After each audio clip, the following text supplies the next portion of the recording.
I'm the host, Troy Neff. I'm the fucking guy, and I am ready to go. Obviously, you kind of see the setup a little bit different today because I and Dawn are in Sedona, Arizona, beautiful Sedona, Arizona, one of the most amazing places in the entire country. She hasn't been here before, and I'd say I'm a little bit of a veteran. Been here more than just a few times, and absolutely love it here. It's just gorgeous, and you just feel relaxed even as you pull into town. So we're here for a few days. Obviously, I still do this. I still work. I still consult with clients. I worked on my way driving here yesterday, and I'll continue that today and even this weekend. So that's just kind of what I do. And nothing stops. Last night was the kickoff for the NFL. Dawn loves football. I love football. We caught a little bit of the beginning of the game, but we didn't catch the beginning of the game. And I was like, what the hell happened? Just crazy. It's not something you see every day, is to see a player spit on another player. I was trying to think, but I didn't have time to look it up. I was thinking about Romanowski. Didn't he get fined or something? But that was like in game, in the heat of the battle, which there's no excuse for in this. And then hearing the excuse after the game that, or at least hearing Dak Prescott's view of it, that he spit, but not at Jalen Carter, that he, I don't know, spit over the top of somebody's shoulder. I don't know. And they're just, Jalen Carter looked at him and made a comment about, like, were you spitting at me or towards me? And so they had some words, and then Jalen Carter spits on him and gets quickly ejected from the game. I think the dude will be lucky if he just gets fined and doesn't get suspended a game as well, because it's just ridiculous. It kind of reminds me of the one controversial player who just recently retired. Really tough last name. Played for the Lions, and then I was trying to think who next. The one who stepped on somebody's head. Noma Junku, or you all know who I'm talking about because it's just a hard, ridiculous name to say, right? And just somebody who just did dumb things sometimes throughout their career, but was a really, really great player. And that's the thing here.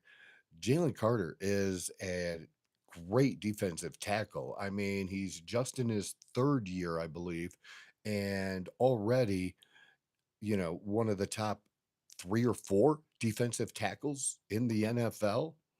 So obviously, somebody that was a great part of the Eagles' defense last year, getting that Super Bowl win, and they want him on the field now. You would think, right? I'm sure they would. Uh, yeah, just crazy. So yeah, we turned the game on, kind of checking what things, what happened, and even after the game, we didn't hear right away. We finally did hear, but we went out to dinner. And I think it was about halftime, and we didn't know it had gotten delayed because of weather yet. And as we're waiting, I think we're waiting for the appetizers to come. French onion soup was our appetizer. Very, very good. Just great places to eat here in Sedona. And Don said, "Can we check the score of the game?" Oftentimes, we will. Yes, even when we're out to dinner, it's ridiculous. We will have our phone on to a sporting event or game if there's not, a TV wherever we're eating or at the bar or whatever. That's my Dawn, and I love it. She loves her football, and it works for both of us. It's really a good thing. We enjoy it together. And the Eagles, you know, eked out a win. No scoring in the second half was kind of surprising.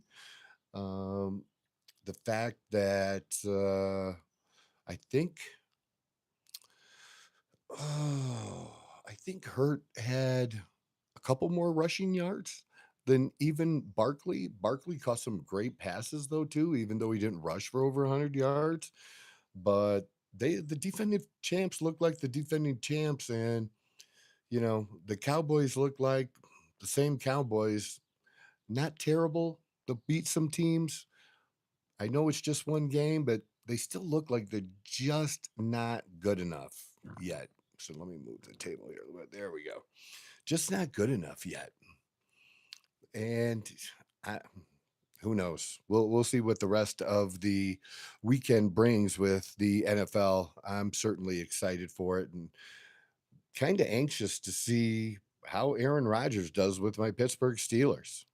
I'm a huge Steelers fan, so there's a lot of different, a lot of different interesting lines from game to game this weekend. A lot of interesting ones. So we'll see how that plays out. And the NFL is great at matching up games.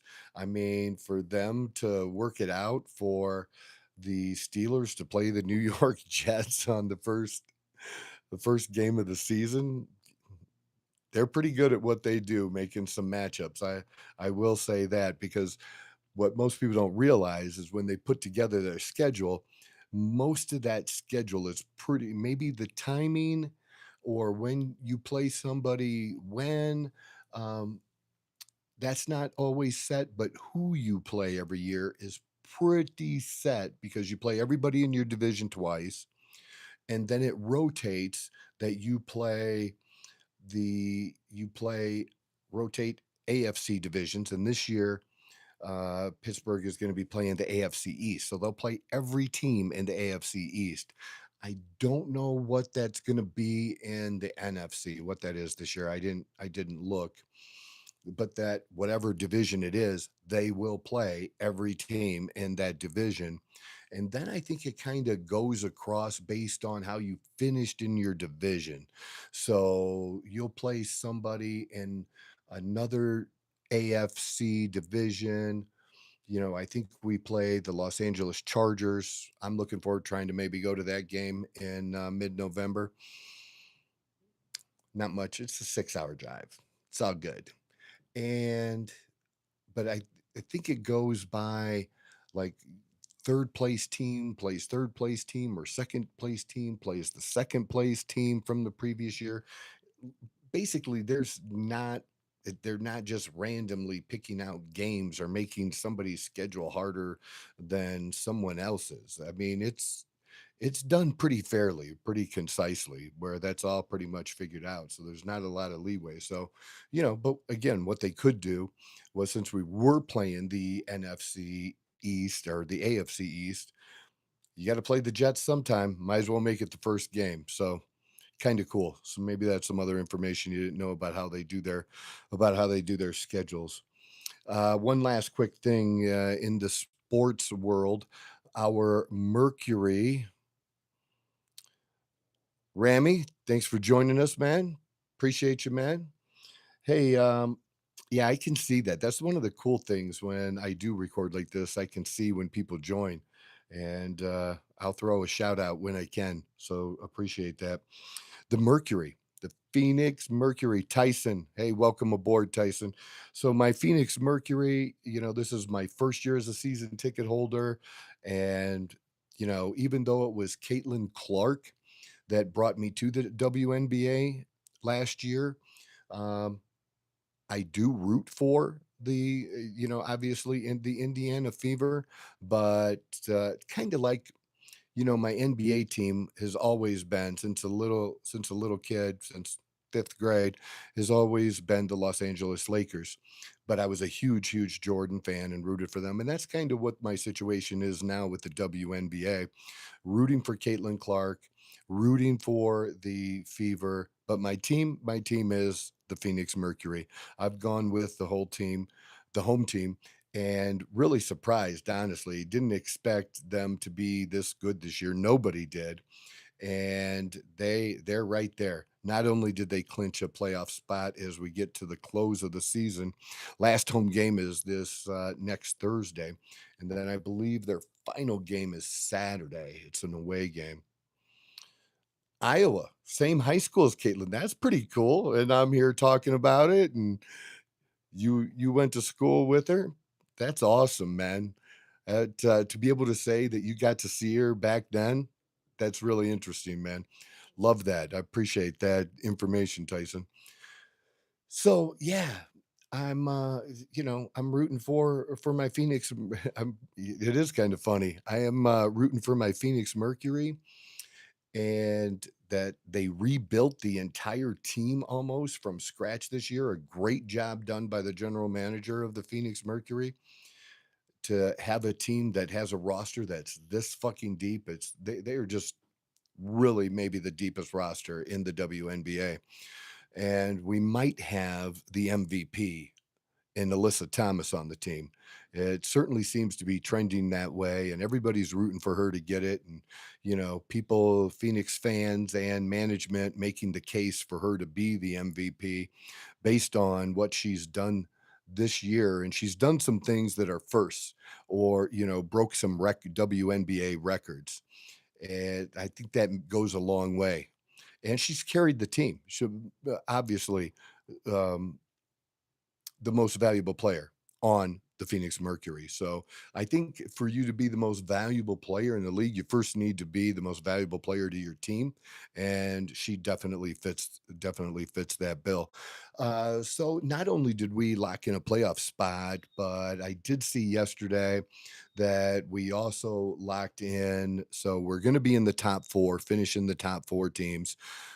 Yes, I'll get to that too. You're getting ahead of me, but I appreciate it though. So, and I was on one of my previous podcasts. I was wondering about that. I've been talking about that. I don't think enough people have been talking about whether or not Caitlin Clark was going to be out for the rest of the season, and that's what they finally decided to do. So I'll get into that in a second. But to finish with my Phoenix Mercury, they not only clinched a playoff spot, but at top four, which means they're going to be the home team in the first round. I'd like to see them. They probably can't get seated any higher than second uh, because of the Minnesota Lynx, but I would surely love to see them finish second so that pretty much until the finals, if they would make it to the finals, would be the home team against whoever they played. So I locked in my playoff tickets. All's good between me and the Phoenix Mercury after being banned or kicked out of the game. All's good between us now. Uh, they whatever they did for me was their what I'm in my head calling their attempt at an apology. So there you go. That's pretty good. Now, one of the things Tyson just brought up and appreciate this is Caitlin Clark being out for the season, the rest of the season, not showing back up for the playoffs. I think the Fever maybe could upset someone in the first round. I think it's going to be less likely, but like I said, maybe they could. They're not going to make a run. They just can't do it without her. I've seen this team multiple times in person this year and watched besides the Phoenix Mercury, I mean, I've seen a big number of Indiana Fever games. Well, like even honestly, I've seen a big number of games from quite a number of different teams. So I'm pretty familiar for somebody who's just a fan with all the different teams and become familiar with the players this year. They just don't have it. They have some excellent players who have really tried hard this year. Yeah, I want to see them. I hope they at least win a playoff game, but to win a series, that just probably is not going to happen, especially with Clark out. And if she didn't get in soon, which now she's not, to just wait until the playoffs wasn't going to be a good thing. But I just don't like how they've kept everybody in the dark about this injury. No, man, they've shut her down for the season. So I don't. There's no taking it easy. There's no her stepping on the court, which really is a shame because it really um, slows the momentum here in her second year. Because here's the number one thing that when you get to with players and who's ultimately she hasn't put together a professional career yet. She just started. So we always have these expectations, right? Of this person's going to be the next Tiger Woods, this person's going to be the next Tom Brady, this person's going to be the next Michael Jordan. We all have set expectations sometimes for these young athletes, and then it doesn't turn out. I, for one, was a big Tiger Woods fan. I thought he would become the greatest golfer ever. He's the second greatest golfer ever, in my opinion. I think he'd give you that too. Definitely politics about this too, but they shouldn't be keeping her off the court. So yeah, because Tiger just he would tell you he didn't do what he needed to do or accomplish to overtake Jack Nicklaus. Jack Nicklaus is still the greatest professional golfer to have ever played. And then there's a host of other great golfers over the decades, and especially some of the older guys that young people today wouldn't even recognize their names, like a Ben Hogan or someone like that, right? So yeah, Caitlin Clark, there's these huge expectations for her, but the first thing she needs to be able to do, Arnold Palmer, absolutely another one, but the first thing you need to be able to do is be available, right? You got to be available. That goes back to how we started the show talking about Jalen Carter. Man, you ain't helping your team. And if you're not available, and he made himself, by bad actions, made himself unavailable for his team. It doesn't matter how good you are if you're not available to your team. I had this discussion. God, I wish I didn't know I was going to bring this up. It's the embed for the 76ers. You know, how good is he? The dude did he even play half of the season? This past year, it doesn't matter. People say, hey, he's one of the top players, a great player. He wasn't available. If you aren't available for your team and the coach, I don't know. Well, here's the thing that I've learned about this. Tyson asked a good question. He feels like, other players were mean to Clark. It did seem like there was some of that, but let me tell you, one of the things that I've learned since I've become a season ticket holder and haven't missed a game of the Phoenix Mercury this year, and then really became familiar and watching so many other games, right? Let me tell you this, the officiating is it bad when it comes to Caitlin Clark? Yes, it is. But it's just as bad for every team and everybody else throughout the WNBA. It's just horrible. It I think because it's Caitlin Clark, it brings more attention to it than maybe it does other players sometimes, but it's horrible. And if the WNBA wants to expand their fan base, one of the things they're going to need to do to keep these new fans that are coming aboard, and then expand that here in the future too. Because look, even though Caitlin Clark didn't play in the game against the Phoenix Mercury the other night, we had 15,000 in our arena, and capacity is like 17. So people showed up anyways because they knew she was going to be there. They knew she was going to be signing shit. She does what a good star should do. But I am telling you, the WNBA, I feel like I can fairly criticize that they've made some big mistakes over the last 2 years. I think last year it was the biggest mistake they made last year and it wasn't the WNBA directly, and I don't know how much involvement they have in how the selection works, but certainly it was a WNBA coach that had a lot to do with it, but not including Caitlin Clark on the US Olympic team. Just just a travesty. You just think of, what a missed opportunity. And for her to have the experience, even if she didn't play a lot, so that she can be a leader on future Olympic teams, because as long as she's playing, as long as she's healthy, she will be there, right? it just didn't make any sense because even when we went to pros with the men's basketball team, um, remember Christian Leitner? He made one of the greatest Olympic teams of all time, if not the greatest Olympic team of all time. So it's not like there's not precedent for this or that it would be a good idea, but that would have just been smart. It have brought more eyeballs. They didn't get any extra viewing in the women's basketball in the Olympics than they had any previous Olympics. And again, it would have brought attention to that. And then that would have bled into this season too.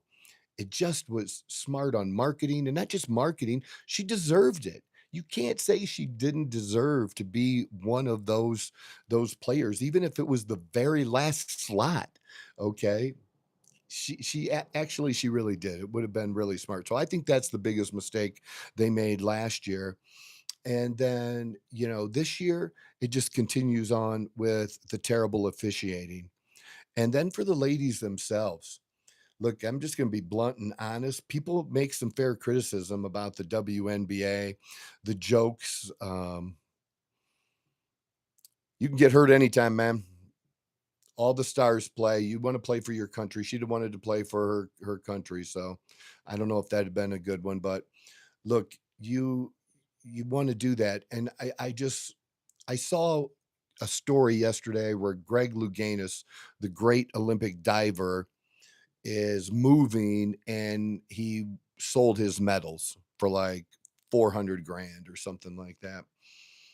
And he, one of the greatest swimmers of all time, or not swimmers, I'm sorry, divers of all time in the Olympics and just in the world. And he missed the 80 Olympics because we didn't go. And many people think, he would have been dominant there and done something that nobody else has ever done before, as far as, winning a gold medal at two different dives